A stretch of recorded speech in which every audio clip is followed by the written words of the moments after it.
It's project time again. Yeah, this is a project on abnormal psychology. I call it Inside the Mind. We're going to use AI and explore mental health. Um,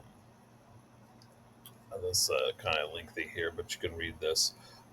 It's also what's on the instructions for this, so I'm not going to read it all to you. But we're going to use AI basically to um, kind of learn a little bit about a particular abnormal psychology disorder, and then critique that. Anyway, I'll explain it all as we go. I'm excited to see. There's a new project. I just created it, so I won't have any examples. I'll create some like samples, some suggestions on how to do it. But let's get moving here. So your final submission is going to be a critique of AI generated content, a personal reflection on how this disorder is perceived by society, a creative product with some sort of artist statement, a short artist statement, and then a final reflection on what you've learned. Okay, so part one, and I go through this, but this goal is to really to help you better understand this. I don't know why that sticker's on there, but I'm gonna get that off of there. That's weird. Um, Pick a mental disorder.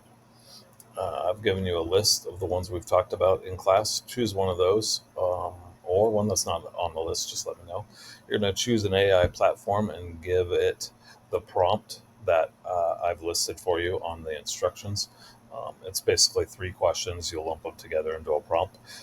Save this response, copy, paste the response so you can use it or reference it, and then so you can share it with me as well. And then you're going to write a critique about it. In part two, which is a personal reflection, you got the media portrayal, peer understanding, stigma, and support. But these three meaningful paragraphs about these three things here.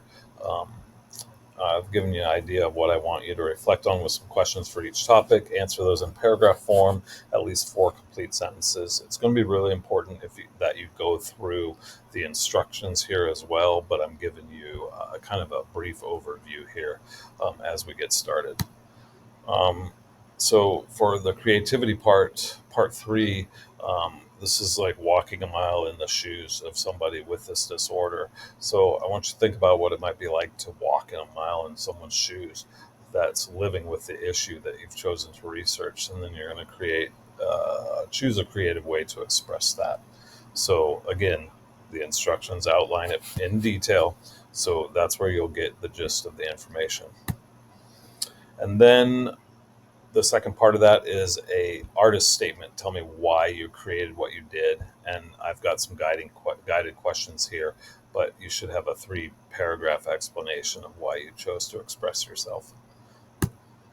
And then your final reflection, and these are the questions here. What was something you knew you learned, but what was surprised you? How has your view of mental illness or the people who you live with changed? And what part of this project helped you learn the most, and why? So when you submit your project, you're going to put it all together and use Canva, Google Slides, or Google Docs, or something like that, um, and submit all 4 parts as one project. Make sure to review the rubric so you know how you'll be graded. And I think that's it. Good luck on this part. And then finally, the dad joke. So, what do you call fake spaghetti?